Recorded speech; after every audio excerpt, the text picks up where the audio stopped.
जय हिंद दोस्तों। आप सभी ने अगर इस वीडियो के ऊपर क्लिक करा है तो आपको मैं एक चीज पक्का एश्योर करवा रहा हूं कि इस अकेली एक वीडियो से आपके 40 से 50 नंबर बढ़ने वाले हैं। पहली चीज ये। दूसरी चीज ये, इसके अंदर आपको क्या क्या क्या मिलेगा। इसमें आपको इंग्लिश की ट्रिक्स मिलेंगी प्लस जीएस की ट्रिक्स मिलेंगी, दोनों मिलेंगी। दूसरी चीज कि जब भी आप इंग्लिश का पेपर अटेम्प्ट करोगे कि उसके अंदर मैंने क्या एक्स्ट्रा करवा दिया ना, मैं क्या एक्स्ट्रा करवा दूंगा ऐसा एक वीडियो में। भाई एक वीडियो में मैं आपको अपनी ट्रिक बता दूंगा कि भाई किस तरीके से क्वेश्चन पेपर को सॉल्व करना है। दूसरी चीज, क्या रूल्स होते हैं, छोटे छोटे से रूल्स हैं। देखो, इंग्लिश ग्रामर रूल नहीं मैं आपको सिखाऊंगा, नहीं, बस ट्रिक बताऊंगा कि किस तरीके से क्वेश्चन को सॉल्व करना है। ट्रिक, क्वेश्चन पेपर को सॉल्व करना एक कला है, तो वो कला सिखाऊंगा किस तरीके से इसको सॉल्व करते हैं, ठीक है। और गाइस, जो दूसरी चीज है वो मैं आपको ये वाली चीज एश्योर करवाऊंगा कि जीएस में कुछ वर्ड्स होते हैं जिसके ऊपर यूपीएससी खेलता है।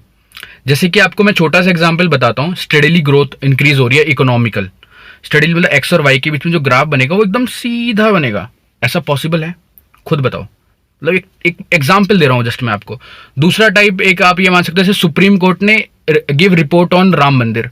भाई सुप्रीम कोर्ट कभी भी रिपोर्ट देगा ही नहीं यार, जजमेंट देगा।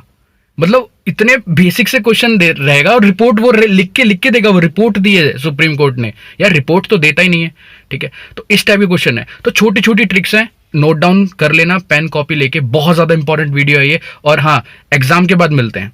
पिछली बार भी 65 क्वेश्चन डिफेंस स्पेक्ट्रम से आए थे, और इस बार भी टेलीग्राम का नीचे लिंक दिया हुआ है, वहां जाके उसको ज्वाइन कर लो, ठीक है। और आपको एक चीज और पता चलेगी, वहां पे जो 65 क्वेश्चन है विद प्रूफ डाल रखे हैं मैंने, कौन सी वीडियो से आया है, कहां से आया हुआ है, ठीक है। तो गाइस, एग्जाम के बाद मिलेंगे, ठीक है। और टेलीग्राम पे मैं विद प्रूफ डालूंगा सब कुछ, कि कहाँ से क्वेश्चन आया, कौन सी वीडियो से आया, वीडियो नंबर या उसका स्क्रीनशॉट, जो भी पॉसिबल होगा आपको विद प्रूफ टेलीग्राम पे मिलेगा। लास्ट टाइम भी दिए थे 65 क्वेश्चन जीएस में, इस बार भी करंट अफेयर की एक पूरी एक कंबाइंड एक वीडियो बना दी है फुल। उस वाली वीडियो को जाके रट डालो, बस उसको देखो। उसमें मैंने याद करने की ट्रिक्स बता रखी हैं, उसको देखना है यार। बस बैठो, ईयरफोन लगाओ, मस्त अपना देखो, याद हो जाएगा वो सारा, ठीक है। चलो, ऑल द बेस्ट। इस वीडियो को देखो और कंप्लीट करो, नोट्स जरूर बना लेना, ठीक है। तो गाइस, सबसे पहले हम देखेंगे होमोफोन्स। ये टॉपिक है, ये सीडीएस में 2022 से ही ऐड हुआ है और हर बार मतलब आगे आएंगे क्वेश्चंस। तो इसमें क्या होता है, दो वर्ड होते हैं, पढ़ने में एक जैसे होते हैं लेकिन उनका मतलब अलग अलग होता है। तो सबसे इजी क्वेश्चन लेके करवाऊंगा, ताकि एक आपको माइंड के अंदर रूल पता चल जाए कि भाई इस बंदे ने जो रूल बताया ये एग्जाम में लगेगा भी कि नहीं लगेगा। रूल का नाम है 33332। मतलब जो चीज़ 3 बार आ रही है वो सही होगी, जो 2 बार आ रही है वो गलत होगी। सीधा रूल ये वाला है। अब बोलोगे सर इसमें कि मैथ आप पढ़ा रहे हो कि इंग्लिश पढ़ा रहे हो? देखो भाई, मेरे पढ़ाने का तरीका थोड़ा अलग है, बट आपको एग्जाम में जब क्वेश्चन सही होंगे तो आप डिफेंस स्पेक्ट्रम को याद करोगे। तो यहाँ इस वाले क्वेश्चन के अंदर एक रिवार्ड दिया हुआ है, एक अवार्ड दिया हुआ है। तो रिवार्ड का मतलब क्या होता है और अवार्ड का मतलब क्या होता है, इस तरीके से क्वेश्चन को पूछा गया है। तो सबसे पहले वही करेंगे कि हमें 3 बार जो कॉमन आ रहा है वो चीज़ एक साथ लिखनी है। जैसे रिवार्ड का मतलब यहाँ दिखा है कंपनसेशन फॉर एफर्ट्स, और कहीं आ रहा है ये रहा कंपनसेशन फॉर एफर्ट्स, और कहीं आ रहा है ये रहा कंपनसेशन ऑफ फॉर एफर्ट्स। 3 बार आ गया, ठीक है। अगला है इसका है रिकॉग्नाइजेशन, ठीक है, और कहीं आ रहा है ये रहा रिकॉग्नाइजेशन, और कहीं आ रहा है ये रहा, 3 बार रिकॉग्नाइजेशन आ गया। अब ग्रीन पेन ले लेते हैं। और गिफ्ट फॉर समवन एक बार आ रहा है, गिफ्ट फॉर समवन 2 बार आ रहा है। तो जो जो चीज़ 2 बार आ रही है, मतलब ये वाला ऑप्शन, ये दोनों ऑप्शन होंगे ही नहीं। जो चीज़ 3 बार आ रही है, जिसकी प्रोबेबिलिटी ज़्यादा है, जो चीज़ 3 बार आएंगी वो ज़्यादा प्रॉबल आंसर होगा। तो या तो आंसर ये होगा या तो फिर आंसर ये होगा। इन दोनों में से कोई सा आंसर होगा। आई बात समझ में कि नहीं? चलो, इस टाइप में आपको कम से कम ये तो पता चलेगा कि इन दोनों में से आंसर होगा। अब इसी टाइप के 1-2 क्वेश्चन और करवा देता हूँ ताकि आपको पता चल जाए कि रूल को लगाना कैसे है। आगे चलते हैं। 1-2 क्वेश्चन एक्चुअली क्या मैं छाट के इसलिए करवा रहा हूँ ताकि आपको पता चल जाए, बस और कुछ नहीं है, कि भाई किस तरीके से यूज़ करना है। अब यहाँ पे भी दोनों कॉम्प्लीमेंट ही हैं, ठीक है, इनका प्रोनाउंसिएशन सेम होगा बट दोनों का मतलब अलग है। तो फिर से वही प्रोसेस होगा। हम वर्ड्स को बस चेक करेंगे। एनहेंस एक बार आ गया, और कहीं आ रहा है एनहेंस, 2 बार आ गया, ठीक है। अब दूसरा का ले लेते हैं। मीन टू प्रेज एक बार आ गया, मीन टू प्रेज एक बार आ गया, और ये रहा एक बार मीन टू प्रेज। तो 3 बार मीन टू प्रेज आ गया। और नेक्स्ट ले लेते हैं ग्रीन, ये रहा टू गो वेल विद एक बार आ गया, और टू गो वेल विद 2 बार आ गया, 3 बार आ गया। तो आप खुद ही बता दोगे सर कौन कौन से नहीं होंगे। मैंने जो बताया 3-3-2 वाला रूल बताया, जो 3 बार आ रहा है वो सही होगा। 1-2-3 बार ये वाला आ रहा है और 3 बार ये वाला आ रहा है। 2 बार कौन सा आ रहा है? एनहेंस वाला आ रहा है, तो ये वाला ऑप्शन नहीं होगा और ये वाला भी ऑप्शन नहीं होगा। इन दोनों में से आंसर होगा। समझ पाए मेरी बात? देखो, अभी तक हमने क्वेश्चन को मतलब पढ़ा भी नहीं है, उसके बाद भी हम लोग 3-3-2 वाले रूल से कर रहे हैं, और यही आगे भी इनकी साइकोलॉजी रहेगी। जो क्वेश्चन पेपर बना रहा है उसकी साइकोलॉजी यही रहने वाली है। मैं गारंटी बता रहा हूँ, ये सब रूल आपको कोई यूट्यूब पे नहीं बताने वाला। ये मेरी खुद की ट्रिक्स हैं। इसको यूज करो और एग्जाम में फाड़ दो जाके सभी लोग, ठीक है। और उसके बाद भी मैं आपको सॉल्व करना बताऊंगा कि ये जो ऑप्शन बच गए, इसके बाद आपको पढ़ाई। देखो, मैंने आपको पहले ही बताया था जब वीडियो स्टार्ट हुई थी, 50% मेरी ट्रिक काम करेगी, 50% आपको अपना दिमाग भी लगाना पड़ेगा। ट्रिक के साथ दिमाग भी काम करता है ना। तो मैं आपको 50-50 पे आके ला के छोड़ रहा हूँ। उसके बाद वैसे मैंने पेड क्लास के अंदर पढ़ा रखा है कि किस तरीके से इन क्वेश्चन को करते हैं, लेकिन यहाँ पे सिर्फ मैं वही बता रहा हूँ जितना बच्चों को लास्ट टाइम पे जितना आपको आना चाहिए, ठीक है। यहाँ पे चलते हैं फिर से। तो ये दोनों वर्ड सेम हो गए, पढ़ने में दोनों का प्रोनाउंसिएशन सेम होगा। फिर से वही तरीका है, 3-3-2 वाला रूल लगाएंगे। तो ओवर कॉन्फिडेंट एक बार आ गया, और कहाँ आ रहा है यार ओवर कॉन्फिडेंट, 2 बार आ गया। एक बार इसको यहाँ से मिटा देते हैं, कन्फ्यूजन हो रहा है कि ब्लू कलर से। और ये ओवर कॉन्फिडेंट 3 बार ओवर कॉन्फिडेंट आ गया। ग्रीन कलर ले लेते हैं, इन द सेम प्लेस, और इन द सेम प्लेस 2 बार आ गया बस। और दूसरा कलर लेते हैं कोई रेड, ये रहा, eager to please, eager to please और ईगर टू प्लीज़ 3 बार आ गया। तो अब 2 बार कौन सा आया बताओ जो ग्रीन कलर से लिखा है? एक तो ये इन द सेम प्लेस और इन द सेम प्लेस, मतलब ऑप्शन नंबर सी नहीं होगा और ऑप्शन नंबर ए नहीं होगा आंसर, या तो ऑप्शन बी आंसर होगा या तो फिर ऑप्शन डी आंसर होगा। समझ पा रहे हो मैं क्या बोल रहा हूँ? 3-3-2 वाला रूल समझ में आ गया, हाँ कि ना? भाई कमेंट जरूर करना, अगर इस वीडियो पे कमेंट कर दिया तो जो कल वीडियो आएगी ना उसमें और भी इंपॉर्टेंट चीज़ें बताऊंगा। मतलब नीचे जाके चाहे कुछ भी लिख दो, मजा आ गया सर, कुछ भी लिख दो, XYZ कुछ भी लिख दो, है ना? चाहे अपनी एक्स का नाम लिख दो जाके, लेकिन लिख दो कुछ ना कुछ जाके, मेरे को बस पता चलना चाहिए कि हाँ भाई बंदे को समझ में आ गया। बस नीचे आके जैसे राहुल गांधी बोलते हैं ना मजा आया, वो वाला मजा चाहिए मेरे को, सभी से मजा आना चाहिए। ठीक है, नेक्स्ट क्वेश्चन पे चलते हैं। देखो इस वाले वर्ड का मतलब पता है?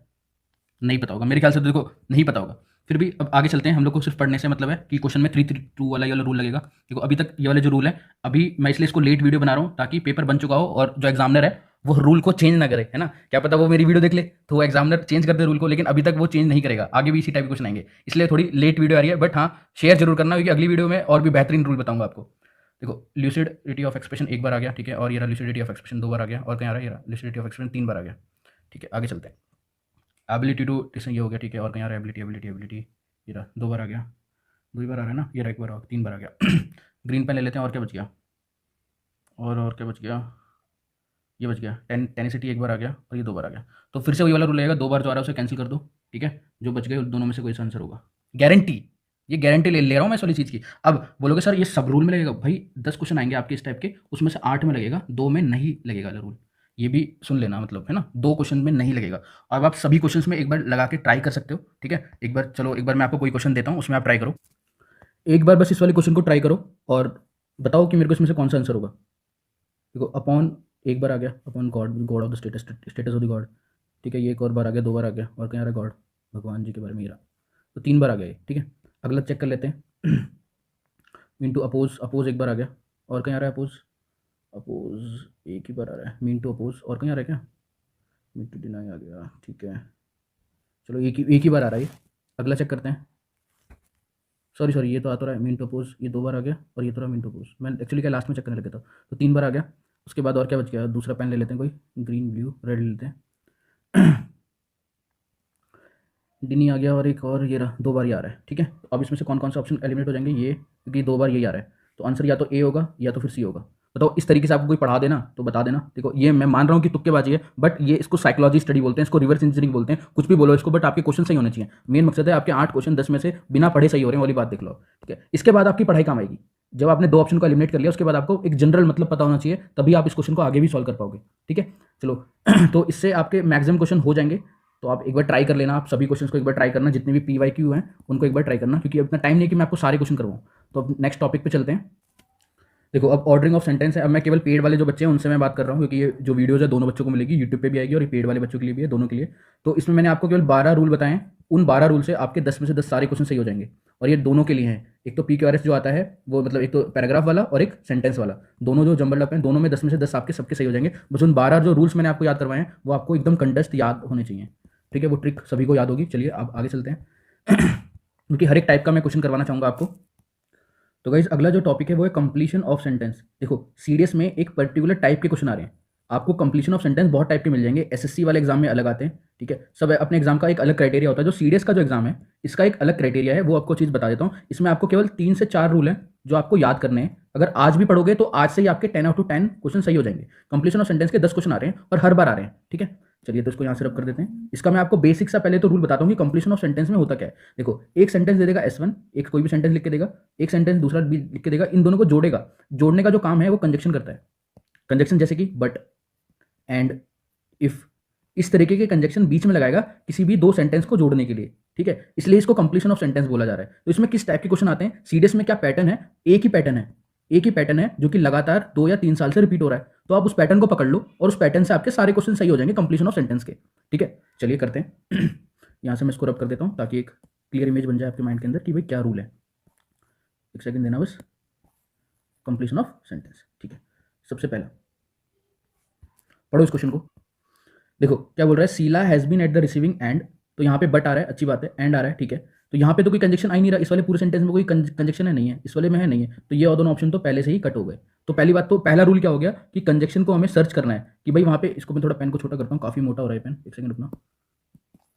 पहले हमें क्या चेक करना है कि वहाँ पे कोई कंजक्शन है कि नहीं है, अगर है तो अच्छी बात है, नहीं है तो वो ऑप्शन एलिमिनेट हो जाएगा। सबसे पहला रूल तो यही है। तो हमने इन दोनों ऑप्शन को इसलिए एलिमिनेट कर दिया कि यहाँ पे सी आ रहा है, यहाँ पे भी सी आ रहा है, तो कंजक्शन केवल बट और एंड है, तो इन दोनों में से कोई सा आंसर होगा, ये दोनों आंसर नहीं होगा, ठीक है। तो अब यहाँ पे जो दूसरा रूल है वो रूल देखो, रूल नंबर वन ये है कि जो बट जो सेंटेंस है ना, वो हमेशा एक नेगेटिव और एक पॉजिटिव, या तो फिर पॉजिटिव या फिर नेगेटिव, इन सेंटेंस को जोड़ता है। अब ये वाली चीज़ मैं अपने एसएसबी के टाइम पे, जब एसएसबी का इंटरव्यू होता है, जब जीडी होता है, ग्रुप डिस्कशन, उस टाइम पे मैं यूज़ करता था पर्सनली, आपको बता रहा हूँ। देखो यहाँ पे बता देता हूँ, जब भी कभी एसएसबी होता था तो जीडी में बच्चे इस तरीके से बैठते हैं, सेमी सर्कल काइंड ऑफ। तो हमेशा जब भी कभी होता था जीडी, तो हम क्या बोलते हैं कि आई डिसएग्री विद यू। तो ये बहुत ही गंदा लगता है कि किसी से हम डिसएग्री कर रहे हैं, तो ऐसे बोल सकते हैं, जैसे कि एक सेंटेंस में बना के दिखा रहा हूँ। जैसे कोई भी चेस्ट नंबर 21 हो गया, तो I partially agree with you but according to me ये, तो उसको मैंने नेगेटिव बता दिया कि मैं तुमसे पार्शली एग्री कर रहा हूँ, बट मेरा सेंटेंस ये है, बट आई थिंक ये होना चाहिए था स्टोरी के अंदर, ठीक है। तो ये वाली चीज़ है, ये सेंटेंस है, तो इसमें बट जो को यूज़ कहाँ आ रहा है, एक नेगेटिव को और एक पॉजिटिव को जोड़ने में जो चीज़ काम आती है वो बट वाला कंजक्शन आता है, ठीक है। आई बात समझ में। तो यहाँ पे भी उसी तरीके से बोल रहा है, Sheela has been at the receiving end but she was very honest, तो ये आंसर हो जाएगा इसका आंसर हो गया ए। आगे चलते हैं नेक्स्ट वाले पे, क्या बोल रहा है, एलिमा हैज़ नो अदर ऑप्शन, ठीक है। ये नेगेटिव सेंटेंस मतलब नेगेटिव और अब नीचे पॉजिटिव, फिर से वही। तो पहले देखेंगे अनलेस, तो ये तो कोई कंजक्शन है ही नहीं, ठीक है। बट कंजक्शन है, ये हो सकता है, ये भी कंजक्शन है, ये हो सकता है, ही कोई कंजक्शन है नहीं है, तो ये भी और ये दोनों ऑप्शन तो पहले हमारे कट हो गए, ठीक है। केवल दो बच गए, ये और ये। अब इन दोनों में से कोई सा आंसर होगा, but to accept the challenge. तो उसके पास मतलब देखो ये बट वाला, फिर से एक और बट वाले रूल से क्वेश्चन देखो, कितने क्वेश्चन हो गए, दो क्वेश्चन हो गए, एक नेगेटिव और पॉजिटिव। तो इसका आंसर क्या हो जाएगा, बी, क्योंकि हमें दो सेंटेंस को जोड़ना है, क्योंकि एलिमा के पास कोई दूसरा ऑप्शन नहीं है, बस उसको चैलेंज एक्सेप्ट करना ही पड़ेगा, ठीक है। आगे चलते हैं क्योंकि मैं आपको हर एक टाइप के क्वेश्चन करवा रहा हूँ, थोड़ा सा टाइम लगेगा। देखो मैं ज़्यादा लंबी वीडियो नहीं करना चाहता हूँ, मैं हर एक टाइप के 5-5 क्वेश्चन नहीं करवाऊंगा, ताकि आपको कॉन्सेप्ट आ जाए और आप उसको आगे कर पाएँ, ठीक है। अब देखो जरूरी, देखो although the group has been acquired, अब यहाँ पे देखो ये चीज़ जरूरी नहीं है कि जो कंजक्शन है वो हमेशा बीच में ही है। देखो मैंने बताया था सेंटेंस, दो सेंटेंस होते हैं, उनको जोड़ने के लिए कंजक्शन यहाँ पे लगता है, बट ऐसा नहीं है कि स्टार्टिंग में भी लग सकता है कंजक्शन, ठीक है, बीच में भी लग सकता है, S1 S2 यहाँ पे, और कंजक्शन बीच मतलब स्टार्टिंग में लग गया, तो वही ऑल्दो यहाँ पे वही काम कर रहा है। ऑल्दो का मतलब क्या होता है, ऑल्दो का मतलब होता है हालांकि, हिंदी में ऑल्दो का मतलब होता है हालांकि, ठीक है। अब although the group has been acquainted, मतलब यहाँ पे इसका मतलब क्या, इस वाले वर्ड का अगर मतलब पता आ गया आपको, तो आप इसमें, इसको मैं यहाँ से रब कर रहा हूँ, एक सेकंड रुकना। इसका मतलब होता है उनको बरी कर दिया गया है, क्या चीज़, उनको बरी कर दिया गया है। तो देर मतलब उनका, और दे, तो यहाँ पे ऑब्वियसली बात है वो उन्हीं, जब ग्रुप की बात कर रहा है तो वो दे की उनकी बात कर रहा होगा, तो ये ऑप्शन तो उनकी है ना, तो उन लोगों का, ये तो देर तो उसका हट गया, तो दे जो उन्हीं लोगों की बात कर रहा है, जो ग्रुप है उसी की बात कर रहा है, तो ऑप्शन ए, बी और डी में से ही कोई आंसर होगा। तो उसके बाद आगे चेक करते हैं। देखो इसको मैं ब्लू कलर से लिखता हूँ, बरी, इसका मतलब क्या होता है, बरी करना, किसी को भी बरी कर देना, ठीक है। तो although the group has been, उनको ग्रुप को बरी कर दिया है, they have not been arrested, वो ऑब्वियसली मतलब सेम ही लाइन को रिपीटेशन हो गया है, तो मतलब उनको बरी कर दिया गया है, नॉट बीन अरेस्टेड, भाई वो पहले उसने बोल दिया कि उनको बरी कर दिया गया है, और फ्री, फिर से वो बोल रहा है they are free to do anything, भाई उनको जब बरी कर दिया गया है तो ऑब्वियसली बात है कि वो कुछ भी कर सकते हैं, तो ये ऑप्शन भी कट हो गया, ये वाला ऑप्शन भी कट हो गया, तो उनको बरी कर दिया गया है, they are under the watch of the police, उसके बावजूद भी वो अंडर हैं पुलिस की वॉच में, तो ये इसका आंसर क्या हो गया, ए हो गया। मतलब आपको थोड़ा रिलेट भी करना पड़ेगा यहाँ पे। आगे चलते हैं, इस वाले क्वेश्चन को करते हैं। देखो यहाँ पर भी सेम वाला केस वो वाला जो मैंने बताया था, S1 और S2 से पहले कंजक्शन को लेकर आ गए हैं, मतलब पहले कंजक्शन लिखा है अनलेस। अनलेस का मतलब क्या होता है, अनलेस का मतलब होता है यदि नहीं, अगर ये नहीं कर पाते तो ये होगा, मतलब अगर आपने देखो इसी वाले सेंटेंस को ले लेते हैं, unless you fulfil the essential qualification, तो क्या होगा, you will be called for the interview. अगर आप क्वालिफिकेशन को फुलफिल ही नहीं कर पा रहे तो आपको कॉल करेंगे, बिल्कुल नहीं करेंगे। यू शैल बी सेलेक्टेड, अरे भाई अगर तुम क्वालिफिकेशन को ही फुलफिल नहीं कर पा रहे तो आपको सेलेक्टेड करेंगे, बिल्कुल नहीं करेंगे। मतलब थोड़ा सा रेट करके, मतलब हिंदी में पढ़ो उसको, है ना। तो you will not be called, you not be called, ठीक है। You can not be rejected, अगर भाई कैन भी, यहाँ अगर कैन होता तो फिर सही हो जाता, कैन नॉट बी तो गलत हो गया, एक ही ऑप्शन बच गया। You will not be called for the interview, अगर आप एसेंशियल क्वालिफिकेशन फुलफिल नहीं कर पाते हो, क्योंकि इसमें अनलेस में ना नहीं आ रहा है, नहीं, अगर आप नहीं कर पाते हो तो you will not be called for the interview, तो आपको इंटरव्यू के लिए नहीं बुलाया जाएगा, तो इसका आंसर क्या हो गया, सी हो गया। आगे चलते हैं, थोड़ा सा पेन का कलर ना हल्का सा थोड़ा अलग लेते हैं यार, चलो इस वाले क्वेश्चन को करो एक बार। The company bid for the contract is rejected, ठीक है।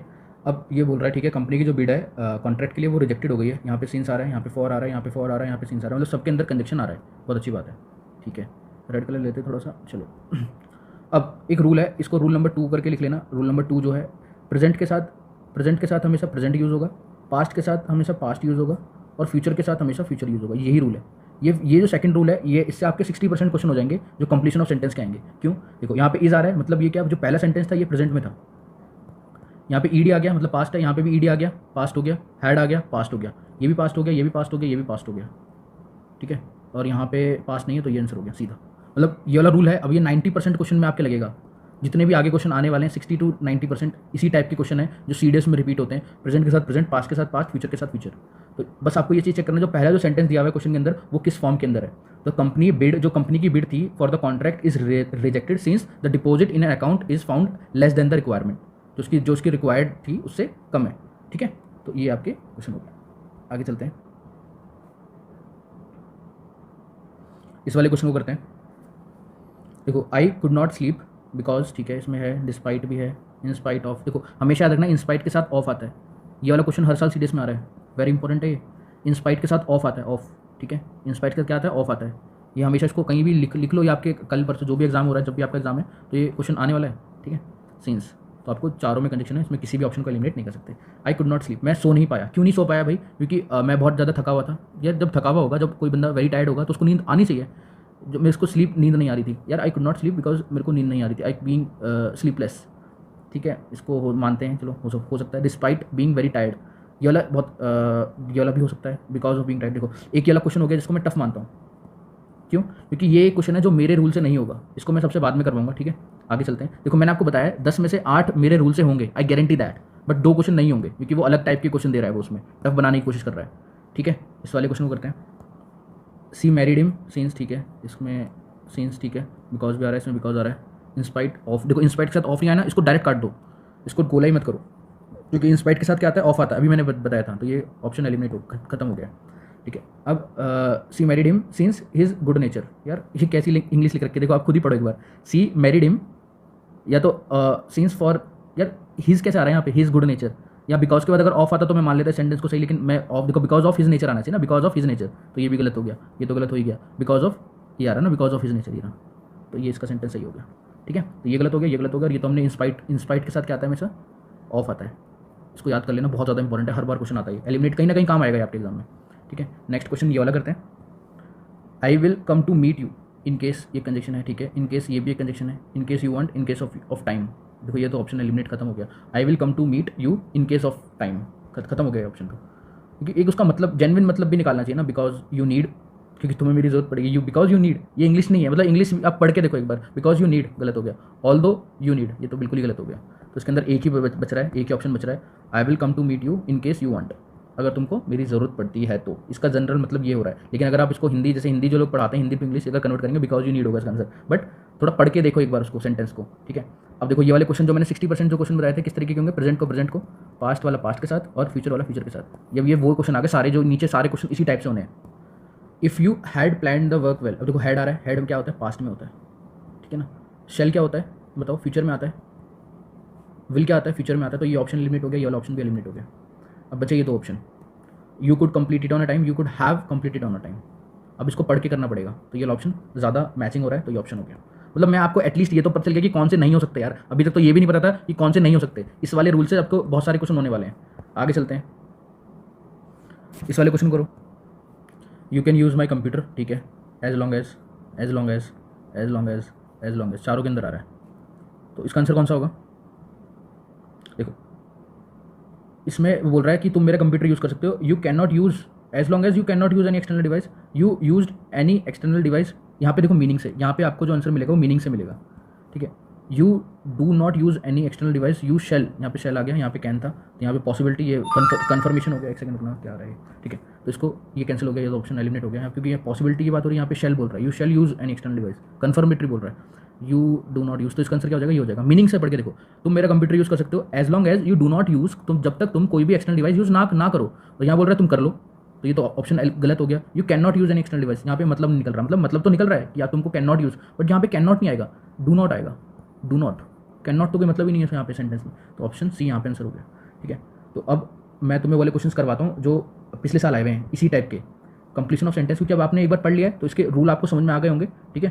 तो चलिए अब आगे चलते हैं, क्योंकि नेक्स्ट टॉपिक हमें सारे टॉपिक्स को कवर करने हैं। अब जीएस वाला देख लेते हैं एक बार। जीएस में कुछ रूल्स हैं जो आपके काम आएंगे, तो उनको एक बार चेक, मतलब बहुत ही शॉर्ट में बताऊंगा, आपका बिल्कुल भी टाइम नहीं लूँगा। देखो साइंस के अगर कोई भी क्वेश्चन आता है आपका, ठीक है, कोई भी क्वेश्चन आगे समझो, कोई भी क्वेश्चन लिखा हुआ है, उसके नीचे ऑप्शन ए लिखा हुआ है, ओनली ए। इस तरीके से मैं एक क्वेश्चन क्वेश्चन देखो, मैं क्वेश्चन इसलिए लेकर नहीं आ रहा, आपको कंफ्यूज नहीं करना चाहता मैं, ठीक है। यहाँ पे कोई ए पॉइंट बोल दिया, यहाँ पे बी लिखा हुआ है कोई, ठीक है। और फिर नीचे जो ए बी सी डी है, ये स्टेटमेंट है गाइस। एक सेकंड रुकना, अच्छे से बता देता हूँ मैं आपको। इसलिए क्या बॉक्स बन गया ना ये। देखो क्वेश्चन हो गया, कोई भी क्वेश्चन लिखा हुआ है, which of the following statement is correct, A B, ठीक है। इस तरीके से कोई स्टेटमेंट कोई भी लिखा हुआ है यहाँ पे, एक्स वाई जेड कुछ भी एक स्टेटमेंट लिखा हुआ है, तो आपके 4 ऑप्शन होंगे। ओनली ए, एक होगा ओनली बी, एक होगा बोथ ए एंड बी, और एक होगा नाइदर ए नॉर बी। तो हमेशा याद रखना, कभी भी साइंस का आंसर जितने भी ऑप्शन अवेलेबल होंगे, जितने भी होते हैं, वो हमेशा सबसे ज़्यादा होगा, या तो बोथ ए एंड बी होगा, या तो फिर अगर इस तरीके से इसी क्वेश्चन को, अगर इसी एक और क्वेश्चन बना रहा हूँ, कोई भी विच of the following statement is correct, नीचे ऑप्शन ए दिया हुआ है, यहाँ पे ये बी दिया हुआ है, एक स्टेटमेंट दिया हुआ है ए, स्टेटमेंट बी दिया हुआ है, स्टेटमेंट सी दिया हुआ है, स्टेटमेंट डी। तो अब नीचे उसने ऑप्शन बनाया ओनली ए, एक बनाया उसने ओनली ए एंड बी, इस तरीके से बोथ ए एंड सी, या फिर ऐसे बना देगा ए बी और सी, या फिर all A B C D. तो हमेशा याद रखना, साइंस के जो भी आंसर होंगे ना, वो सबसे ज़्यादा वाले होंगे, जिसके अंदर सारे स्टेटमेंट आ रहे होंगे, 1 2 3 4। बस मैं आपको ये जनरल वे में बता रहा हूँ, क्योंकि मैंने क्या करा है, सीडीएस के प्रीवियस ईयर क्वेश्चन को एनालाइज करा है। जितने भी सीडीएस के प्रीवियस ईयर क्वेश्चन है, चाहे तो आप जाके देख लेना, कोई भी क्वेश्चन में मतलब मैक्सिमम जितने हो सकते हैं, जितने स्टेटमेंट अवेलेबल हैं, सारे के सारे ही सही होते हैं, या तो बोथ आंसर होगा, या फिर होगा ऑल ऑफ दी अबाउ। तो ये आपको अपने अपने जो भी शॉर्ट नोट्स हैं, जहाँ पे भी आप एक पेज के अंदर ये लिखते रहना, ये साइंस की ट्रिक है, ये होगी साइंस की ट्रिक। क्या बोथ या फिर all of the above answer होता है हमेशा, चाहे तो आप चेक कर सकते हैं बिल्कुल आराम से, ठीक है। इसके साथ अब कुछ स्टेटमेंट हैं जो हमेशा गलत होते हैं, ऑलवेज रॉन्ग, वो हमेशा गलत ही होंगे। कौन कौन से, देखो पहला स्टेटमेंट है, अगर ये वाला वर्ड आ जाता है स्टेडली इंक्रीज, ये खासकर इकोनॉमी वगैरह में आते हैं। जैसे उसने बोला the economical growth of the country will steadily increase. Steadily का मतलब होता है, मतलब बिल्कुल इकसार बढ़ेगी। ऐसा नहीं है कि बिल्कुल भी उसमें अप एंड डाउन नहीं आएगा, बिल्कुल एकदम लेवल में, मतलब स्टेडली, मतलब एकदम लेवल में बढ़ेगी, इकसार बढ़ेगी, है ना। वो कभी भी ऐसा स्टेटमेंट हमेशा गलत होगा। ये वाले वर्ड की बात कर रहा हूँ, अगर ये वर्ड आपको स्टेटमेंट में कहीं भी लिखा हुआ है, इकोनॉमिक्स में आ गया, यूजुअली इकोनॉमिक्स में आएगा ये वाला वर्ड आपका, ठीक है। तो आपको अगर ये वर्ड मिल गया स्टेडली इंक्रीज, तो ये हमेशा गलत ही होगा, ठीक है। इसको नोट डाउन कर लेना। दूसरी चीज़, कहीं पे भी ओनली वर्ड आ जाए, ओनली, जैसे कि जैसे water is only good for health, only मतलब वो केवल एक वर्ड के ऊपर फोकस करेगा कि ये केवल यही एक चीज़ है जिससे हमारा भला होगा। ऐसा बिल्कुल नहीं है, केवल एक चीज़ नहीं होती, बहुत सारी चीज़ होती है। मैं आपको एक एग्जांपल दे रहा हूँ, ये ओनली वर्ड हमेशा ही गलत होते हैं। जो भी एक्सट्रीम वर्ड होंगे ना गाइस, मतलब जैसे आपने बोला कि अगर हम एक ये वाला वर्ड भी है ड्रास्टिकली, मतलब ये बहुत ही ज़्यादा सुप्रीम वर्ड्स हैं, है ना। ये वाले वर्ड्स अगर स्टेटमेंट में आ जाते हैं तो वो यूजुअली वो स्टेटमेंट गलत हो जाएगा। मैं स्टेटमेंट की बात कर रहा हूँ, कोई भी एग्जाम में स्टेटमेंट वो बना के देगा तो वो स्टेटमेंट यूजुअली गलत हो जाएगा। फिर वो बोलता है which of the following is correct और नॉट करेक्ट, तो वो इस तरीके से पूछता है, ठीक है ना। उसको यहाँ से बता देते हैं, कन्फ्यूजन नहीं होना चाहिए आपको। तो मैं अभी ये बता रहा हूँ कि कौन कौन से वर्ड्स हैं जो कि हमेशा गलत ही होंगे, स्टेडली, ओनली और ड्रास्टिकली, एनी, ये सब वर्ड गलत होंगे, इनको टिक मत करो, इनको गलत करो, ठीक है। ये सब वर्ड गलत होते हैं अगर स्टेटमेंट में आ जाते हैं। मैंडेटरी, ऑटोमेटिकली गाइज, मैं बहुत ही आपको ये एक दिन पहले ही पता चलना चाहिए। ये जो चीज़ बता रहा हूँ ये एक दिन पहले पता करने वाली ही है, ठीक है। ये हो गया, ठीक है। ट्रेमेंडसली, ये वर्ड भी है, ट्रेमेंडसली, मतलब इस तरीके से स्टेटमेंट बनाएगा कि this is very mandatory for the, जैसे for the president election it is mandatory कि everybody should be above the 20 age, है ना। तो इस तरीके से वो स्टेटमेंट बना के दे देगा कि मैंडेटरी होना चाहिए। तो कोई भी चीज़ मैंडेटरी नहीं होती है, मतलब वो ये सारे एक्सट्रीम वर्ड्स हैं, mandatory, automatically, tremendously, drastically, steadily, देखो सब में ली आ रहा है लास्ट में, इस तरीके से आप पकड़ सकते हैं थोड़ा सा, ठीक है। और हाँ, एक चीज़ और बतानी थी मेरे को, करंट अफेयर। अगर आपने करंट अफेयर पढ़ा है तो वो बहुत अच्छी बात है। समझो, जैसे आपको एक एग्जांपल देके बताता हूँ इसको। जैसे मैंने बता दिया NESIDS, ये इस तरीके से वो सीधा ये शॉर्ट फॉर्म में लिखेगा कि, या फिर जैसे प्रधानमंत्री कोई भी योजना का नाम, है ना, कोई भी योजना का नाम वो इस तरीके से लिख के दे देगा कि इज लॉन्च्ड इन कोई भी XYZ, या फिर कुछ इसके बारे में बता देगा कि इस डेवलपमेंट स्कीम है, जो भी है।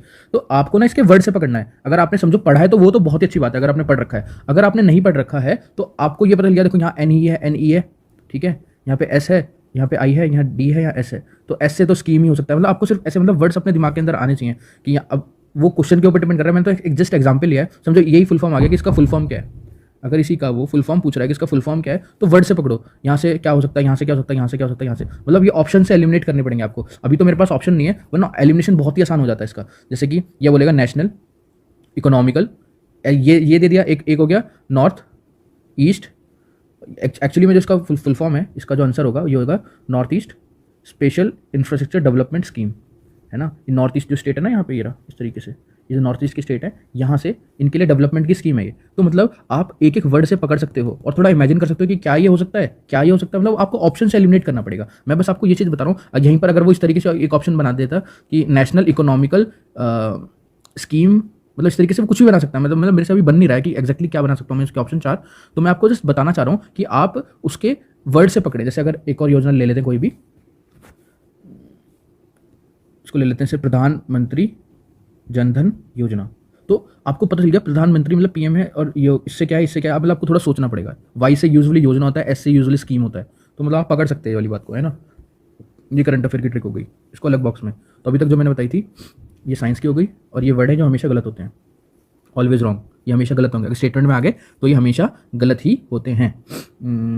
और मैं आपको एक चीज़ और बताता हूँ कि कुछ बच्चे मैथ्स के लिए पूछ रहे थे, तो मैथ्स की थोड़ी सी ट्रिक बता देता हूँ।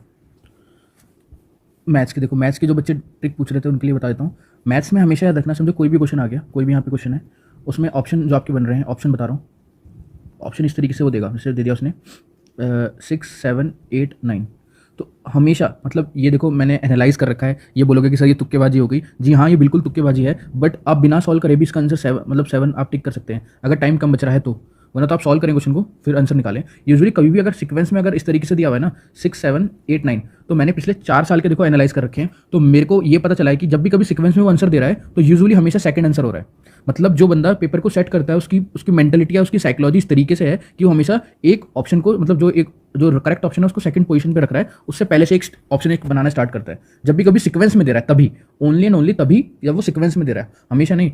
समझो एक और सीक्वेंस ले लेते हैं, जैसे A B C D 4 option हो गए, जैसे मैंने बोला 101 102 103 104। अगर सीक्वेंस में है ना ऑप्शन, तो आप आंख बंद करके ये वाला मतलब 99% ये आपको सही होगा।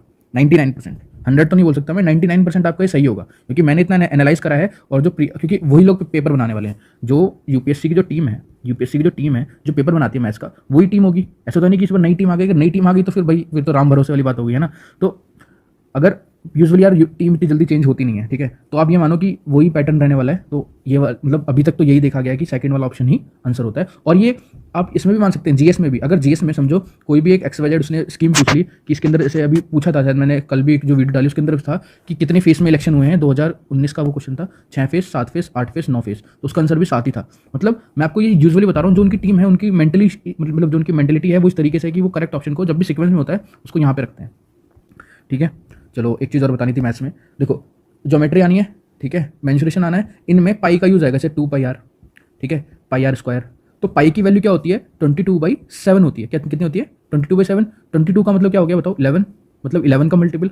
तो जो भी आपका आंसर आएगा ना वो 11 से डिविजिबल होगा, मतलब अगर समझो कोई भी एक ज्योमेट्री का क्वेश्चन उसने पूछ रखा है आपसे, ज्योमेट्री का कोई भी क्वेश्चन उसने पूछ रखा है, नीचे ऑप्शन आ गया ABCD, और खासकर वो सर्किल का है ना, या जो भी मतलब जहाँ पे भी पाई आ रहा है वहाँ पे वो है। जैसे इसका पूछ लिया, क्या बोलते हैं, सिलेंडर पूछ लिया, स्फीयर पूछ लिया, यहाँ पे हर के अंदर पाई वैल्यू आएगी। तो आप याद रखना जो भी आंसर आने वाला है ना वो डिविजिबल बाई 11 होगा। तो आप चेक कर सकते हो, मतलब आप 11 का डिविजिबिलिटी टेस्ट अगर नहीं पता है तो मैं बता देता हूँ, कुछ नहीं होता। समझो कोई भी नंबर है 2 4 3 6, तो आपको कुछ नहीं करना है, इन दोनों को ऐड करना है। जो भी ऑड प्लेस पे होता है, जो इवन प्लेस पे हो रहा है, उसको ऐड करके जो बड़ा है उसमें से बड़े में से छोटे माइनस कर दो। तो 6 और 4 कितना हो गया 10, और ये हो गया 5 -5, तो 5 आ गया, ये नहीं होगा। जैसे कि 1 1 1, तो किसको ऐड करना है, एक और 1 ले लेते हैं, इसको ऐसे लेते हैं 1 2 1, क्योंकि जो हमें पता है वही चेक करेंगे ना। इन दोनों का ऐड करो, कितना हो गया 2, और यहाँ पे तो कुछ है नहीं, ठीक है, तो -2 तो 0, मतलब वो एक्जैक्टली डिविजिबल है ये। तो आप ये चेक कर सकते हैं कि कौन सा डिविजिबल है कि नहीं है। तो आपको इसका रूल क्या है, अगर ABCDE कुछ भी आ गया तो आपको जितने भी ऑड प्लेस पे हैं उसको ऐड करना है, जितने भी इवन प्लेस पे हैं उनको ऐड करना है। मतलब यहाँ पे आ जाएगा A + C + E - B + D, bracket लगाया मैंने, ठीक है। तो ये डिविजिबिलिटी रूल होता है 11 का, ये आपको पता होना चाहिए, बहुत ही आसान है, ठीक है। तो पाई से आप मतलब बस ये है कि आप जल्दी सॉल्व कर लोगे। अभी मैंने मैथ्स पढ़ाया नहीं है वो इसके लिए, IMA के लिए, लेकिन बहुत तगड़ा है ये वाले रूल जो मैं बता रहा हूँ आपको। ये मेरी ट्रिक्स है जो कि मैं बिना पढ़े भी ये वाले क्वेश्चन बड़े आराम से होते थे, ठीक है। और और क्या था, एक सेकंड देना मेरे को। हाँ, एक चीज़ ये है कि हमेशा सीडीएस में एक क्वेश्चन देखा जाता है कि supreme court have given the report on, supreme court have given report on. On, फिर कुछ भी बोल देगा। तो कभी भी याद रखना, सुप्रीम कोर्ट या हाई कोर्ट या कोई भी कोर्ट कभी भी रिपोर्ट रिप्रेजेंट ही नहीं करता। ये स्टेटमेंट हर साल आ रहा है और फालतू का आ रहा है। मतलब वो बोलेगा supreme court have given the report on Ram मंदिर इशू, है ना। तो यार सुप्रीम कोर्ट, जो भी कोर्ट होते हैं, हाई कोर्ट है, सुप्रीम कोर्ट है, वो कभी भी रिपोर्ट तो देता ही नहीं है। तो स्टेटमेंट गलत है। तो आप इसको ऐसे नोट करके लिख लेना, कोर्ट जो भी कोई होता है ना, कभी भी रिपोर्ट नहीं देता, रिपोर्ट नहीं देता। ठीक है, अच्छे से आप नोट डाउन कर लेना। सुप्रीम कोर्ट या कोई भी कोर्ट कभी भी रिपोर्ट नहीं देता है। ठीक है। और हाँ, पॉलिटी का थोड़ा बता देता हूँ। देखो, पॉलिटी आपने पढ़ी है तो ही आप क्वेश्चन कर पाओगे। पॉलिटी के यूजुअली जो भी जेनरिक स्टेटमेंट आएंगे ना, जेनरिक स्टेटमेंट, वो हमेशा सही होते हैं। ठीक है। और पॉलिटी तो काफ़ी आसान भी आती है, इतनी कोई टफ नहीं है। और क्या बताना है, और डिपार्टमेंट, हाँ, जैसे कि अगर ये बोला कि ये रिपोर्ट, ये जो भी रिपोर्ट है इस डिपार्टमेंट ने दी है, इस डिपार्टमेंट ने, देखो मैं एनालाइज से बता रहा हूँ, कोई भी वो डिपार्टमेंट का या तो नाम चेंज कर देगा या रिपोर्ट का। इन देखो, कोई ना कोई डिपार्टमेंट ही कोई रिपोर्ट देता है। पहली बात तो ये स्टेटमेंट सही होना चाहिए, बट वो लोग जानबूझ के या तो रिपोर्ट का नाम बदल देंगे या किसी डिपार्टमेंट का नाम बदल देंगे। ठीक है। तो ये हमेशा ये वाला स्टेटमेंट देखा गया है कि गलत हो जाता है। ये हमेशा ये वाला स्टेटमेंट भी गलत होता है, रिपोर्ट वाला। और ये कोर्ट भी कभी कोई रिपोर्ट नहीं देता, इसको भी नोट डाउन कर लेना। पॉलिटी का लिखा था, हाँ, जेनरिक स्टेटमेंट सही होते हैं। और पॉलिटी में एक चीज़ और याद रखना, स्मूथ, जो स्मूथ मतलब बहुत ही एकदम प्यारी सी लाइन लिखी हुई है जो आपको समझ में आ रही है, वो भी हमेशा सही होता है। ठीक है। और मेरे दिमाग में, हाँ, एक स्पेशल है। देखो अभी तक ये पढ़ लिया था, इसी के साइड में लिखना है। ये तो सारे स्टेटमेंट जैसे स्टडी जो भी एक्सट्रीम वर्ड होते हैं सारे के सारे गलत हो गए, लेकिन याद रखना केवल एक ही स्टेटमेंट है वो सही हो जाएगा। यहाँ पे देखो ओनली क्या है, गलत बताया मैंने, लेकिन कैन के साथ यहाँ पे मैंने एनी भी बताया ना, हाँ, कैन के साथ अगर एनी आ जाता है, कैन के साथ अगर एनी आ रहा है तो वो स्टेटमेंट हमेशा सही होगा गाइस, वो स्टेटमेंट हमेशा सही होगा। ये भी नोट कर लेना। ये स्टेटमेंट सारे गलत होते हैं, only, any, drastically, steadily, mandatory, automatically और ट्रेमेंडसली, सारे स्टेटमेंट गलत हो गए। लेकिन अगर कैन के साथ, किसके साथ, अगर कहीं पे भी कैन आपको दिखाई दे रहा है, जैसे कि प्रेसिडेंट कैन डू एनीथिंग, है ना, तो वो कर सकता है भाई। वो कैन जहाँ पे लिखा है ना, तो कैन हमेशा ये ना कैन, तो कैन है ये हमेशा याद रखना। कैन के साथ अगर एनी आ रहा है तो वो 100% सही हो गया। कैन आपको कहीं भी दिखाई दे रहा है तो वो जनरली स्टेटमेंट सही होगा 99%। और मेरा 99 का मतलब आप 100 ही मानो आप, क्योंकि मैं जो चीज़ बता रहा हूँ ना वो अमृत है इस टाइम आपके लिए। ठीक है। तो ये आपको एक पेज के ऊपर लिखा होना चाहिए। एक बार फाइनलाइज रिवीजन बता देता हूँ आपको क्या क्या लिखना है। एक सेकंड देना बस मेरे को। देखो, पहले तो आपको ये वाली लाइन लिखनी है, इसको मैं ब्लू कलर से ले लेते हैं ताकि दिखाई दे।